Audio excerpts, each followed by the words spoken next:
അല്പസമയം വചന ശുശ്രൂഷയ്ക്കായിട്ട് ഒരു വേദവചനം വായിക്കുന്നു. ഉല്ലാസത്തിൻ്റെയും ജയത്തിൻ്റെ ഘോഷം നീതിമാന്മാരുടെ കൂടാരത്തിലുണ്ട്. കർത്താവിൻ്റെ വലങ്കൈ വീര്യം പ്രവർത്തിക്കുന്നു. പ്രിയരെ, അനുഗ്രഹീതനായ ദൈവദാസൻ ദൈവസന്നിധിയിൽ രചിക്കപ്പെട്ട വേദവചനമാണ് നമ്മൾ ഉച്ചരിച്ചത്. 118 സങ്കീർത്തനം, 119 സങ്കീർത്തനവും കർത്താവിൻ്റെ ദാസൻ യെസ്ര രചിച്ചു എന്നും വിശ്വസിക്കുന്നുണ്ട്. എന്തായാലും 118 സങ്കീർത്തനവും 19 സങ്കീർത്തനവും വളരെ അനുഗ്രഹിക്കപ്പെട്ട ദൈവവചനമാണ്. 118 സങ്കീർത്തനം ഒരു മിശിക സങ്കീർത്തനമാണ്. കർത്താവാകുന്ന ദൈവം ഇതിനകത്ത് ഉള്ള ഒരു വചനോദ്ധരണി തൻ്റെ പരസ്യ ശുശ്രൂഷയുടെ അവസാന പീരീഡിൽ ഉച്ചരിക്കുന്നുണ്ട്. അത് 26 വാക്യത്തിൽ,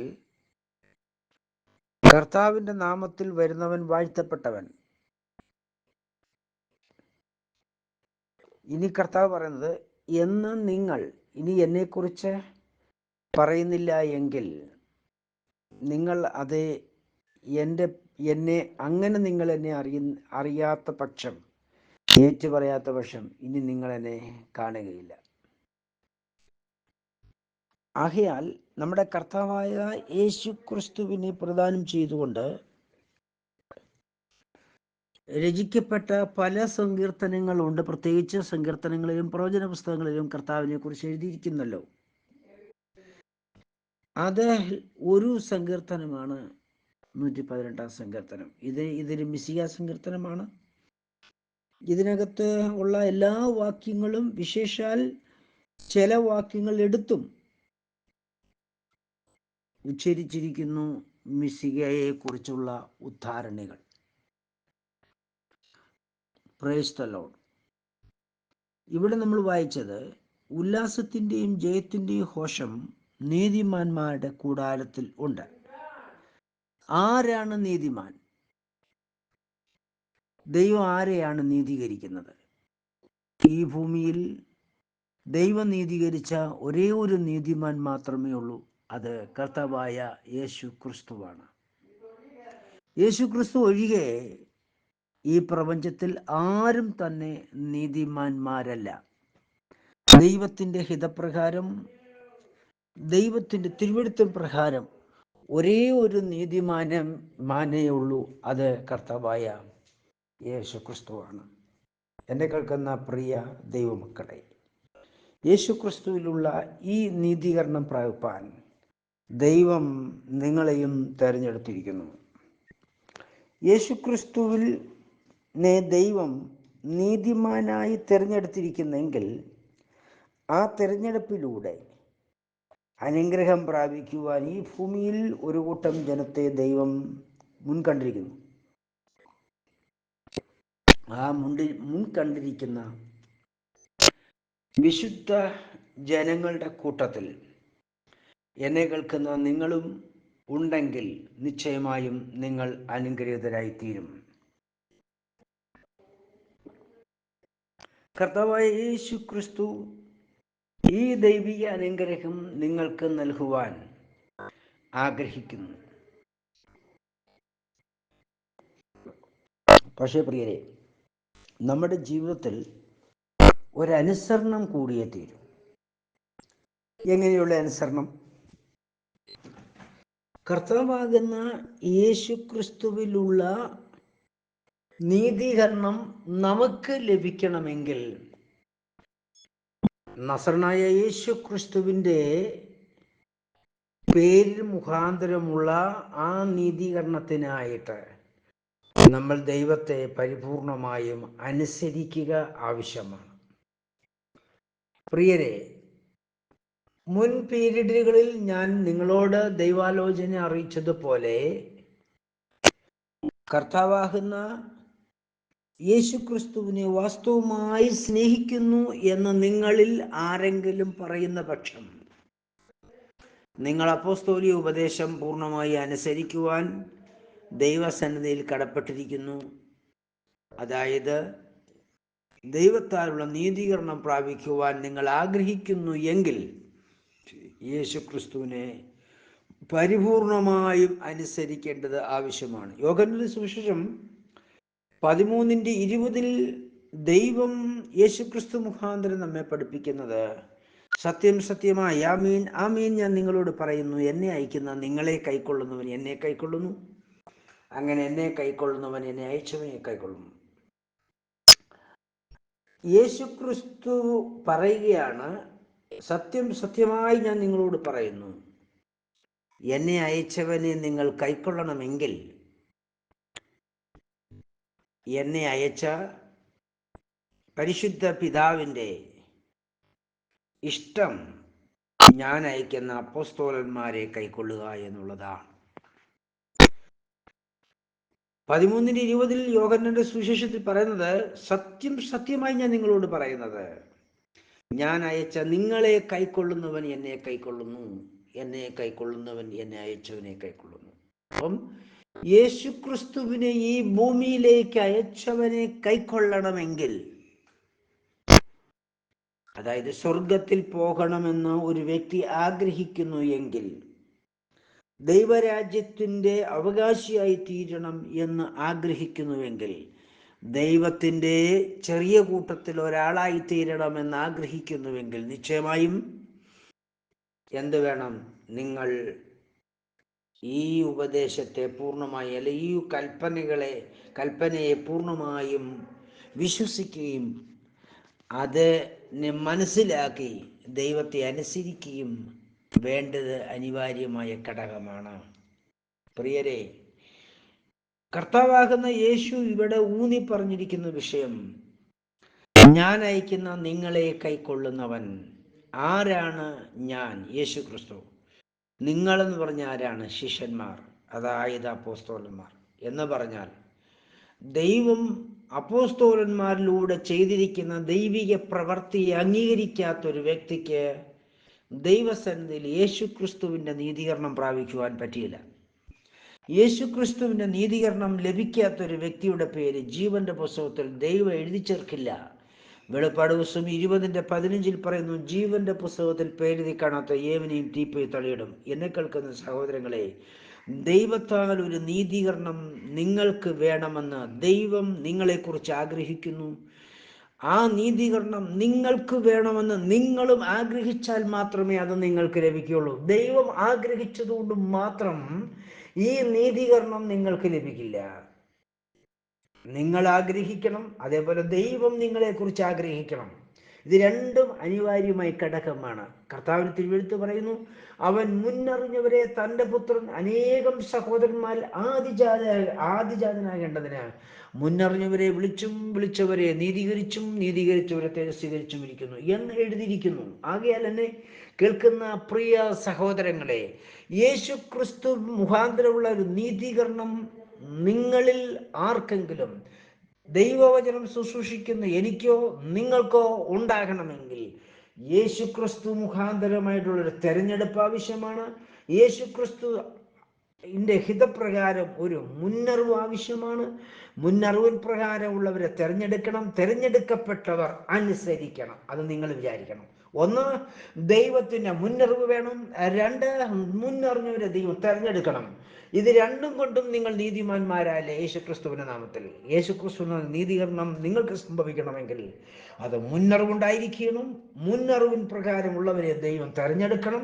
തിരഞ്ഞെടുക്കപ്പെട്ടവർ എന്ത് ചെയ്യണം? ദൈവത്തെ അനുസരിക്കണം. യേശുക്രിസ്തുവിനെ അനുസരിക്കണം. മുന്നറിവുണ്ടതുകൊണ്ട് നിങ്ങൾ ഒരിക്കലും ദൈവസന്നിധിയിൽ നീതീകരണം പ്രാപിക്കില്ല. ദൈവം നിങ്ങളെ തിരഞ്ഞെടുത്തത് കൊണ്ട് നിങ്ങൾ ദൈവസന്നിധിയിൽ നീതീകരണം പ്രാപിക്കില്ല. എപ്പോഴാണ് നിങ്ങൾ നീതീകരണം പ്രാപിക്കുന്നത്? നിങ്ങൾ യേശുക്രിസ്തുവിനെ അനുസരിക്കുമ്പോഴാണ്. അനുസരണം കൂടാതെ, ദൈവത്തെ അനുസരിക്കാതെ ഒരു മനുഷ്യർക്കും സ്വതന്ത്രനാകുവാൻ കഴിയില്ല. സ്വാതന്ത്ര്യത്തിനായിട്ടാണോ നിങ്ങൾ എന്നെ കേൾക്കുന്ന ദൈവത്തിന്റെ പേരിൽ നിങ്ങൾ ആഗ്രഹിക്കുന്നത്? സ്വാതന്ത്ര്യം പ്രാപിച്ചവർക്ക് മാത്രമേ സ്വർഗത്തിലേക്ക് പോകാൻ കഴിയത്തുള്ളൂ. അതിന് കാരണം എന്താണ്? ആദമിക പാപനിമിത്തം നമ്മളെല്ലാവരും അടിമകളായി തീർന്നിരിക്കുകയാണ്. ഏക മനുഷ്യന്റെ പാപത്താൽ, ഏക മനുഷ്യന്റെ അനുസരണക്കേടാൽ ഭൂമിയിലുള്ള സകല മനുഷ്യനും അടിമകളായ പാപിയായി തീർന്നു. ഹല്ലേലൂയ. പാപം സമം അടിമനുഹം. അടിമനുഹമെന്ന പാപത്തിന് അടിമകളായി തീർന്ന മനുഷ്യൻ ഒരു കാരണവശാലും സ്വാതന്ത്ര്യം പ്രാപിക്കുവാൻ യാതൊരു സാധ്യതയുമില്ല. ഇതുകൊണ്ട് മനുഷ്യവർഗത്തെ മുഴുവനും ദൈവം തീയിൽ ചൂളയിൽ ചുട്ടുകളയാൻ വെച്ചിരിക്കുകയായിരുന്നു. എന്നാൽ ഇതിൽ നിന്ന് മോചിപ്പിക്കുവാൻ ലോകത്തിന്റെ പാപങ്ങളെ ചുമന്നുകൊണ്ട് നമുക്കെല്ലാവർക്കും വേണ്ടി മരിച്ച് അടക്കപ്പെട്ട് ഉയർത്തെഴുന്നേൽക്കുവാൻ നമ്മുടെ കർത്താവാകുന്ന യേശു ക്രിസ്തു ഈ ഭൂമിയിൽ വന്നു. തൻ്റെ ശുശ്രൂഷ തികച്ചു. താൻ മനുഷ്യവർഗത്തിനു വേണ്ടി മരിച്ചു, അടക്കപ്പെട്ട് ഉയർത്തെഴുന്നേറ്റു.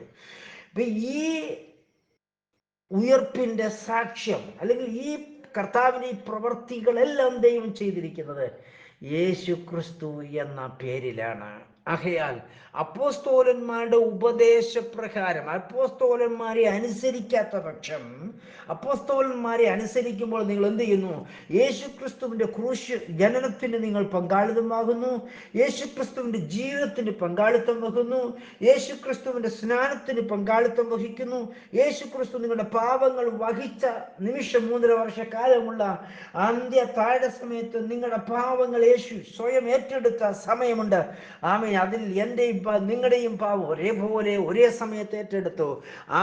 അങ്ങനെ ഏറ്റെടുത്തൊരു സന്ദർഭമുണ്ട്. എന്നിട്ട് പാപം ഏറ്റുകൊണ്ട് ആമേൻ നമുക്കെല്ലാവർക്കും വേണ്ടി കാൽവരി ക്രൂശിലേക്ക് നടന്ന് ആമേൻ മനുഷ്യവർഗത്തിന്റെ പാപത്തിനുണ്ട് താൻ യാഗമായി തീർന്നു, മരിച്ചു, അടക്കപ്പെട്ടു, ഉയർത്തെഴുന്നേറ്റു. ഇതെല്ലാം ദൈവം യേശുക്രിസ്തു മുഖാന്തരം യേശുക്രിസ്തു എന്ന പേര് മുഖാന്തരമായി ചെയ്തിരിക്കുന്നു.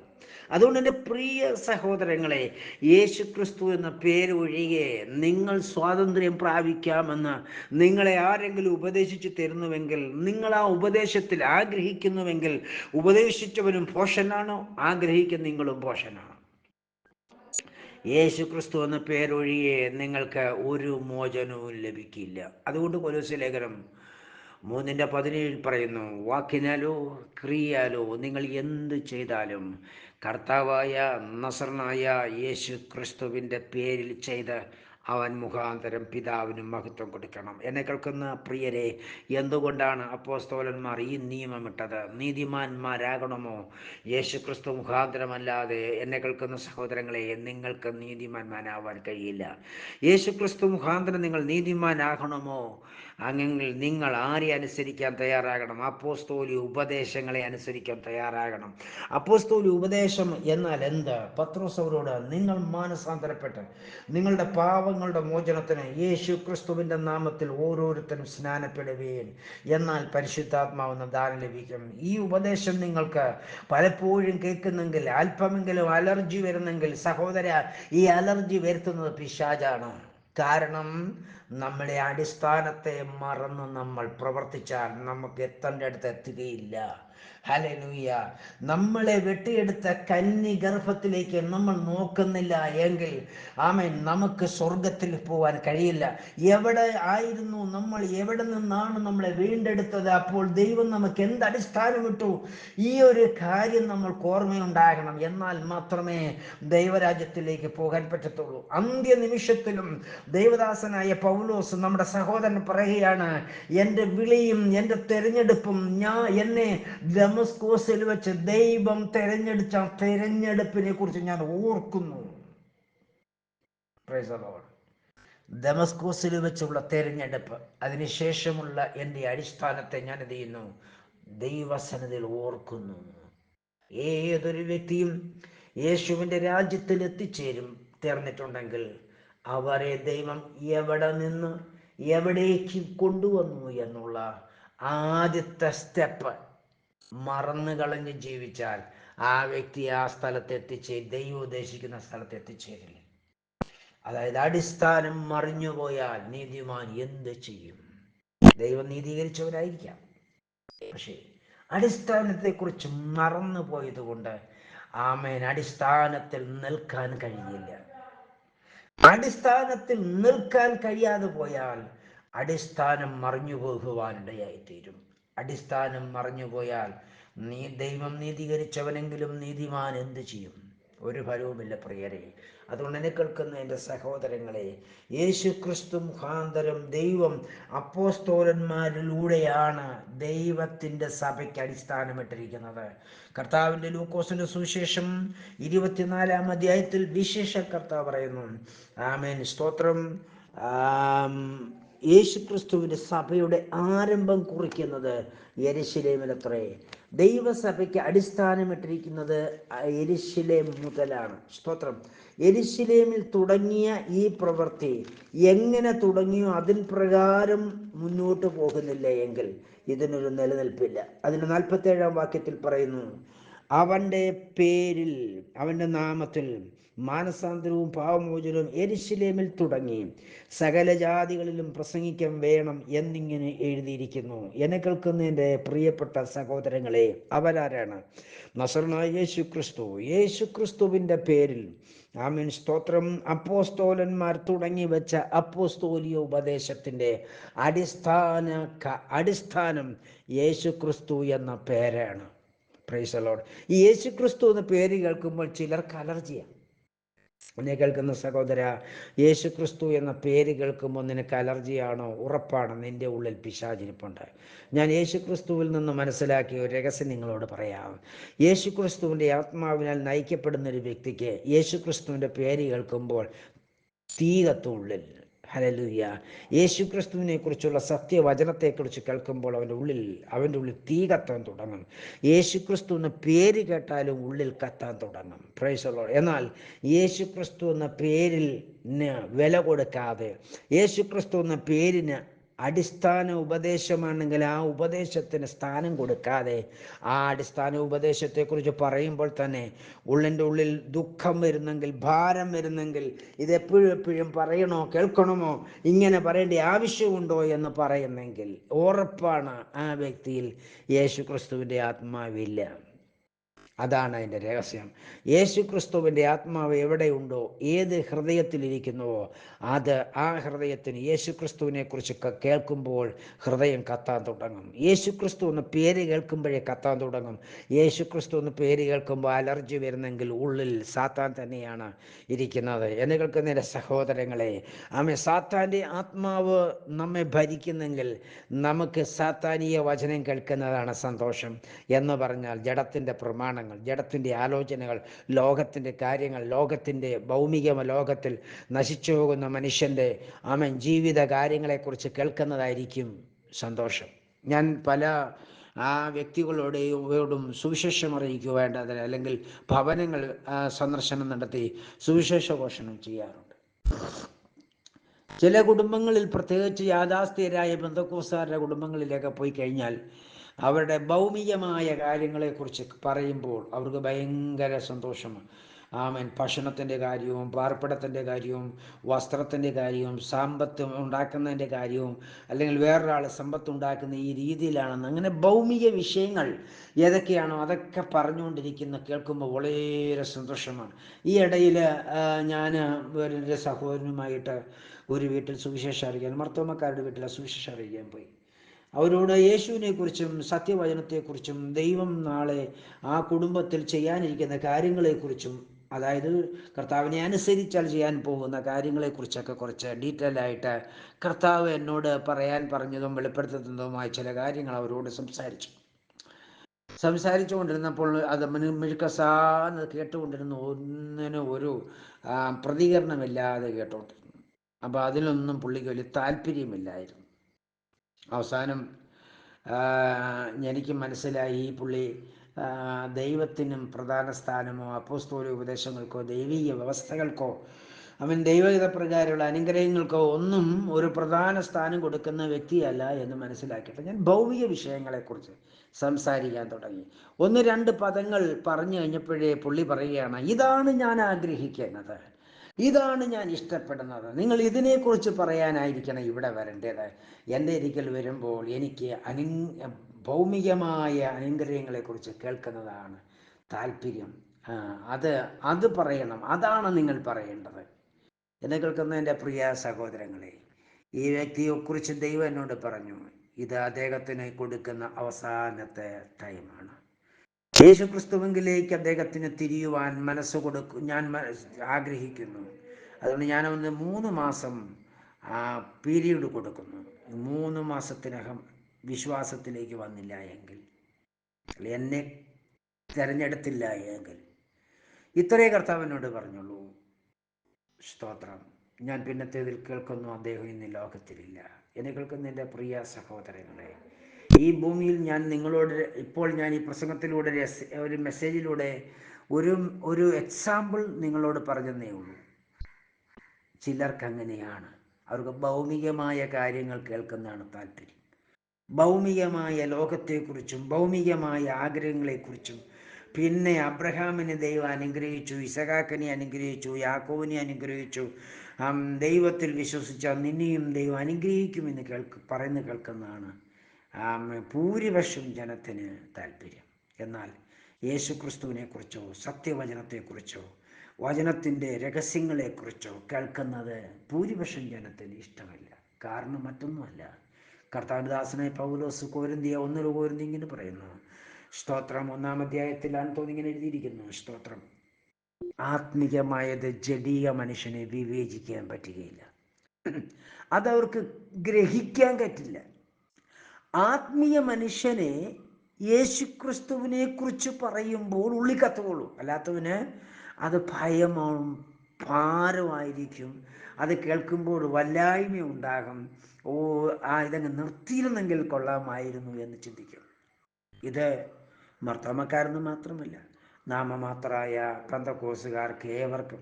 നീ യേശുക്രിസ്തുവിന് നന്ദി സ്നാനപ്പെട്ട വ്യക്തിയാണെങ്കിലും നാമമാത്രമുള്ള സ്നാനമേ ഉള്ളൂ, യേശുവായിട്ട് യാതൊരു ബന്ധവുമില്ലെങ്കിലും അവരുടെയും ഗതി ഇതൊക്കെ തന്നെയാണ്. യാതൊരു ചേഞ്ചുമില്ല. പ്രിയരെ, യേശുക്രിസ്തുവിൻ്റെ നാമത്തിൽ സ്നാനപ്പെട്ടത് കൊണ്ട് ഉടലോടെ സ്വർഗത്തിൽ പോകുമെന്ന് ആരും ചിന്തിക്കരുത്. ഞാൻ നിങ്ങളോട് യേശുക്രിസ്തുവിൻ്റെ നാമത്തിൽ പറയുന്നു, കർത്താവിൻ്റെ ദൈവത്തിൻ്റെ വെളിപ്പാട് പുസ്തകം നിങ്ങൾ വിശ്വസിക്കുന്ന പുസ്തകമാണല്ലോ. അതിൽ സ്മുർന്നയിലെ ദൂതൻ എഴുതുന്നത് അതിൻ്റെ 5-ാം വാക്യത്തിൽ പറയുന്നു, നിങ്ങൾ യോഗ്യന്മാരാകിയാൽ വെള്ള ധരിച്ച് എന്നോടുകൂടെ നടക്കും. ജയിക്കുന്നവനെ ഇങ്ങനെ വാക്യത്തിൽ ഞാൻ റെഫറൻസ് ഒന്ന് ഞാൻ അടുത്ത് വായിച്ചോട്ടെ. 3:5 ഇങ്ങനെ പറയുന്നു, അവർ യോഗ്യന്മാരാകയാൽ വെള്ള ധരിച്ച് എന്നോടുകൂടെ നടക്കും. ജയിക്കുന്നവന് ഞാൻ വെള്ള ഉടുപ്പ് ഉടുക്കാൻ കൊടുക്കും. സ്മുർന്നയിലെ സഭയ്ക്ക് അത് എഴുതുക. 5-ാം വാക്യം, അവർ യോഗ്യന്മാരാകിയാൽ വെള്ള ധരിച്ചുകൊണ്ട് എന്നോടുകൂടെ നടക്കും. ജയിക്കുന്നവൻ വെള്ള ഉടുപ്പ് ധരിക്കും. അവൻ്റെ പേര് ഞാൻ ജീവൻ്റെ പുസ്തകത്തിൽ നിന്ന് മായ്ച്ചു കളയാതെ എൻ്റെ പിതാവിൻ്റെ സന്നിധിയിലും അവൻ്റെ ദൂതന്മാരുടെ മുമ്പിലും അവൻ്റെ പേർ ഏറ്റു പറയും. ആത്മാവ് സഭയോട് പറയുന്നത് ചെവിയുള്ള കേൾക്കട്ടെ. പ്രിയരെ, ഈ സ്മുർന്നയിലുണ്ടായിരുന്ന ദൈവസഭ, സ്മുർന്ന ദേശത്തുള്ള ദൈവസഭ യേശുക്രിസ്തുവിൻ്റെ നാമത്തിൽ സ്നാനപ്പെട്ടവരുടെ കൂട്ടമാണ്. അവിടുത്തെ ശുശ്രൂഷകനും യേശുക്രിസ്തുവിന് സ്നാനപ്പെട്ടവനായിരുന്നു. അവിടുത്തെ വിശ്വാസികളും യേശുക്രിസ്തുവിന് സ്നാനപ്പെട്ടതായിരുന്നു. പൗലോസിൻ്റെ കാലത്ത് യേശുക്രിസ്തു മുഖാന്തരം ദൈവം സ്ഥാപിച്ചിരുന്ന, കർത്താവിൻ്റെ ദാസനെയും ഉപയോഗിച്ച് ദൈവം സ്ഥാപിച്ച ഒരു സഭയാണ് സ്മുർന്നയിലെ സഭ. കർത്താവിൻ്റെ ദാസനാകുന്ന പൗലോസിൻ്റെ മിഷണറി യാത്രയിൽ, ആ മിഷണറി യാത്ര എന്നുള്ളത് നമ്മുടെ ബൈബിളിൻ്റെ അവസാന ഭാഗങ്ങളിൽ നമുക്ക് കാണാൻ കഴിയുന്നുണ്ട്. അതിൽ ഉള്ള ഒരു ചർച്ചാണ് സ്മുർന്നയിലെ ചർച്ച. എന്നെ കേൾക്കുന്ന എൻ്റെ പ്രിയപ്പെട്ട സഹോദരങ്ങളെ, അപ്പം യേശുക്രിസ്തുവിൻ്റെ നാമത്തിൽ സ്നാനപ്പെട്ടത് കൊണ്ട് മാത്രം സ്വർഗത്തിൽ പോകും എന്നാരും ചിന്തിക്കില്ലേ. യേശുക്രിസ്തുവിനെ കുറിച്ച് കേൾക്കുമ്പോൾ ഹൃദയം കത്തുന്നുണ്ടോ? സത്യവചനത്തെക്കുറിച്ച് കേൾക്കുമ്പോൾ ഹൃദയം കത്തുന്നുണ്ടോ? അങ്ങനെയെങ്കിൽ ഉറപ്പാ നീ ഇപ്പോൾ ദൈവസന്നിധിയിൽ സ്വർഗരാജ്യത്തിലേക്ക് പോകാനുള്ള യാത്രയിലാണ്. സ്തോത്രം. കർത്താവിൻ്റെ കൃപയിൽ നിന്ന് വീണുപോയ ഒരു വ്യക്തിക്കും ഉള്ളം കത്തുകയില്ല. യേശു ക്രിസ്തു എന്ന പേര് കേൾക്കുമ്പോഴേ അലർജിയാണ്. പ്രിയരെ, അപ്പോസ്തലന്മാർ യേശു ക്രിസ്തു എന്ന പേരൊഴികെ ഒരടിസ്ഥാനം ഇട്ടിട്ടില്ല. എൻ്റെ പ്രിയരെ, യേശു ക്രിസ്തു എന്ന പേരിലൂടെ മാത്രമാണ് അപ്പോസ്തലന്മാർ അടിസ്ഥാനമിട്ടിരിക്കുന്നത്. യേശുക്രിസ്തുവിൻ്റെ പീരീഡിന് മുമ്പ് ന്യായപ്രമാണ യുഗത്തിൽ യേശുക്രിസ്തു എന്ന പേരിലല്ല ദൈവം അടിസ്ഥാനമിട്ടത്. 118 സങ്കീർത്തനത്തിൽ നാം വായിച്ച വാക്യം അനുസരിച്ച് അപ്പോൾ അവിടെ നീതിമാന്മാരെന്ന് വിളിച്ചിരിക്കുന്നത് ഇസ്രയേൽ പൗരത്വമുള്ള ജനത്തെയാണ്. സ്തോത്രം. അവർ വീണ്ടെടുപ്പ് വിലയാകുന്ന വെള്ളി വില കൊടുത്ത് അവർക്ക് രക്ഷയുടെ നിഴൽ, യേശുക്രിസ്തു മുഖാന്തരമുള്ള രക്ഷയുടെ നിഴലായ യേശുക്രിസ്തുവിൻ്റെ രക്തത്തിന് പകരമായിരിക്കുന്ന വെള്ളി വീണ്ടെടുപ്പ് വിലയായിട്ട്. ഈ വെള്ളിയെക്കുറിച്ച് തിരുവെഴുത്ത് എന്താ പറയുന്നത് അറിയാമോ? അത് നിലത്തിലിട്ട് 7 പ്രാവശ്യം ശുദ്ധീകരിക്കുന്ന ദൈവവചനത്തോട് തുല്യം. അപ്പം ദൈവവചനമാണ് ഈ വെള്ളി എന്തിനെ പ്രദാനം ചെയ്യുന്നു? ദൈവവചനത്തെ. അപ്പം ദൈവവചനത്തിലൂടെയാണ് അവർക്ക്, വെള്ളി എന്ന് പറയുമ്പോൾ എന്താണ്? ദൈവവചനം. വചനത്തിലൂടെയാണ് അവർക്ക് രക്ഷയുള്ളത്. ആ വചനത്തിൻ്റെ പ്രദാനം ചെയ്യുന്ന വെള്ളിയാണ് വീണ്ടെടുപ്പ് കൊടുത്തിരിക്കുന്നത്. ഓക്കെ, അപ്പം ഈ വെള്ളി അഥവാ ദൈവവചനം എന്തിനെ കാണിക്കുന്നു? യേശുക്രിസ്തുവിൻ്റെ ക്രൂശിൻ്റെ വചനത്തെ കാണിക്കുന്നു. അവർ നിഴലും നമ്മൾ പോരുള്ളമാണ്. ഓക്കെ, അപ്പം എന്നെ കേൾക്കുന്ന എൻ്റെ പ്രിയ സഹോദരങ്ങളെ, എങ്ങനെയെങ്കിൽ അപ്പം 118 സങ്കീർത്തനത്തിൻ്റെ 15 വാക്യത്തിൽ നീതിമാൻ എന്ന് വിളിച്ചിരിക്കുന്നത് അത് വീണ്ടെടുപ്പ് വിലയാകുന്ന വെള്ളി കൊടുത്തവയാണ്. അത് ഇസ്രായേൽ പൗരത്വമുള്ളവർ മാത്രമാണ്. എന്നാൽ കൃപയാൽ ഇന്നങ്ങനെയല്ല. ഇന്ന് ഇതിൻ്റെ പൊരുളാകിയാൽ, ഈ പൊരുളെന്ന് പറയുന്നത്, വെള്ളിയുടെ പൊരുളെന്ന് പറയുന്നത് യേശുക്രിസ്തു എന്ന പേരാകുന്ന ക്രൂശിൻ്റെ വചനമാകിയാൽ, എൻ്റെ പ്രിയ സഹോദരങ്ങളെ, ഈ ക്രൂശിൻ്റെ വചനമെന്ന യേശുക്രിസ്തുവിൻ്റെ പേരൊഴികെ ഈ പ്രപഞ്ചത്തിൽ ആർക്കും നീതിമാനാകാൻ കഴിയില്ല. എൻ്റെ സഹോദരങ്ങൾ അത് മനസ്സിലാക്കണം. ഈ ഭൂമിയിൽ ആർക്കെങ്കിലും നീതിമാനാകണമെങ്കിൽ യേശുക്രിസ്തു എന്ന പേരൊഴികെ പറ്റില്ല. യേശുവിനെ രക്ഷിതാവും കർത്താവുമായി ഹൃദയത്തിൽ സ്വീകരിക്കണം. പത്രോസിൻ്റെ ഉപദേശപ്രകാരം മാനസാന്തരപ്പെട്ട് പാപങ്ങളുടെ മോചനത്തിനായി യേശു ക്രിസ്തുവിൻ്റെ പേരിൽ സ്നാനപ്പെടണം. സ്നാനപ്പെടുമ്പോൾ നമ്മുടെ ആത്മാവും നമ്മുടെ ജീവനും നമ്മുടെ ദേഹവും ദേഹിയും കൂടെ ചേർന്നാണ് സ്നാനപ്പെടുന്നത്. നമ്മുടെ ദേഹവും ദേഹിയും കൂടെ ചേർന്നാണ് യേശു ക്രിസ്തുവിനെ ധരിക്കുന്നത്. ദേഹം കൂടെ നിൽക്കുന്നു, ദേഹി അനുസരിക്കുന്നു. ദേഹി അനുസരിക്കണം. യേശുക്രിസ്തു, നേരത്തെ നമ്മൾ ചിന്തിച്ചതുപോലെ, ദൈവം യേശുക്രിസ്തു മുഖാന്തരം നമ്മെ തെരഞ്ഞെടുത്തു, മുന്നറിവുണ്ട്, തെരഞ്ഞെടുത്തു. അതുകൊണ്ട് കാര്യമില്ല. എന്താണ്? നമ്മൾ അനുസരിക്കണം. ആരെ അനുസരിക്കണം? നമ്മുടെ ദേഹി യേശുക്രിസ്തുവിൻ്റെ അപ്പോസ്തോലിക ഉപദേശത്തെ അനുസരിക്കുമ്പോൾ, ദേഹവും ദേഹിയും കൂടെ അനുസരിക്കുമ്പോൾ, തിരുവചനം എന്താ പറയുന്നത്? അപ്പോസ്തലപ്രവൃത്തി 2:38 പത്രോസ് അവരോട്, നിങ്ങൾ മാനസാന്തരപ്പെട്ട്. ആരാ മാനസാന്തരപ്പെട്ട്? ദേഹി മാനസാന്തരപ്പെട്ട് പാപങ്ങളുടെ മോചനത്തിന് യേശുക്രിസ്തുവിൻ്റെ പേരിൽ സ്നാപകൻ നമ്മളെ സ്നാനപ്പെടുത്തുമ്പോൾ എന്ത് ലഭിക്കുന്നു? പാപമോചനം ലഭിക്കുന്നു. ആർക്ക്? എൻ്റെ ദേഹിക്കും എൻ്റെ ദേഹത്തിനും പാപമോചനം ലഭിക്കുന്നു. ഇക്കാരണത്താൽ എന്നിലേക്ക് ആരെ അയക്കും? പരിശുദ്ധാത്മാവിനെ എൻ്റെ ഹൃദയത്തിലേക്ക് അയക്കും. എന്നാൽ പരിശുദ്ധാത്മാവ് ദാനം, അത് ദൈവത്തിൻ്റെ ദാനമാണ്. രക്ഷ ദൈവത്തിൻ്റെ ദാനമാണ്. എപ്പോഴാണ് ഞാൻ രക്ഷിക്കപ്പെടുന്നത്? പരിശുദ്ധാത്മാവ് എൻ്റെ ഹൃദയത്തിലേക്ക് അയക്കപ്പെടുമ്പോഴാണ് ഞാൻ രക്ഷിക്കപ്പെടുന്നത്. എൻ്റെ ആത്മാവ് വീണ്ടും ജനിക്കുന്നത്. എൻ്റെ ആത്മാവ് വീണ്ടും ജനിക്കണം. എന്ത് ചെയ്യണം? എൻ്റെ ആത്മാവിൻ്റെ വീണ്ടും ജനിപ്പിക്കുന്ന ജനതാവായിരിക്കുന്ന യേശുക്രിസ്തു എന്ന സത്യത്തിൻ്റെ ആത്മാവ് എൻ്റെ ഹൃദയത്തിലേക്ക് എന്നെ വീണ്ടും ജനിക്കാൻ വേണ്ടി ദൈവത്താൽ അയക്കപ്പെടുമ്പോഴാണ് എൻ്റെ ആത്മാവ് ജനിക്കുന്നത്, വീണ്ടും ജനിക്കുന്നത്. ഞാൻ പറയുന്നത് സഹോദരങ്ങൾ മനസ്സിലായല്ലോ? വീണ്ടും ജനിക്കുന്നതിന് മുമ്പാണ് എൻ്റെ ദേഹി അനുസരിക്കേണ്ടത്. എൻ്റെ ദേഹി അനുസരിക്കുമ്പോൾ എൻ്റെ ദേഹിയും ജഡവും ഒരുമിച്ചിരിക്കുന്നതുകൊണ്ട് ജഡവും ദേഹിയും കൂടെ ചേർന്ന് വിശ്വസിക്കുന്നു എന്ന് ഏറ്റു പറഞ്ഞുകൊണ്ട് യേശുവിൻ്റെ വിശ്വസിക്കുന്നു ഏറ്റുപറച്ചിലും അനുസരണത്തോടും എൻ്റെ സ്നാനപ്പെടുക എന്നുള്ള ദൈവത്തിൻ്റെ വിശ്വസിക്കുകയും സ്നാനമേൽക്കുകയും ചെയ്ത് രക്ഷിക്കപ്പെടും എന്നുള്ള ദൈവീക കൽപ്പനപ്രകാരം എൻ്റെ അനുസരണം എന്ന സ്നാനത്തോടുകൂടി എനിക്ക് എന്ത് ലഭിക്കുന്നു? എൻ്റെ ദേഹിക്കും എൻ്റെ ജഡത്തിനും പാപമോചനം ലഭിക്കുന്നു.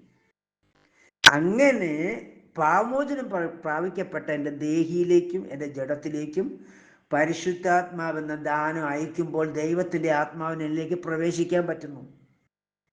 അങ്ങനെ യേശുക്രിസ്തുവിൻ്റെ ആത്മാവ് എൻ്റെ ഹൃദയത്തിലേക്ക് പ്രവേശിച്ചിട്ട് എൻ്റെ ഹൃദയത്തിൽ ഒരു ജനനം നടക്കും.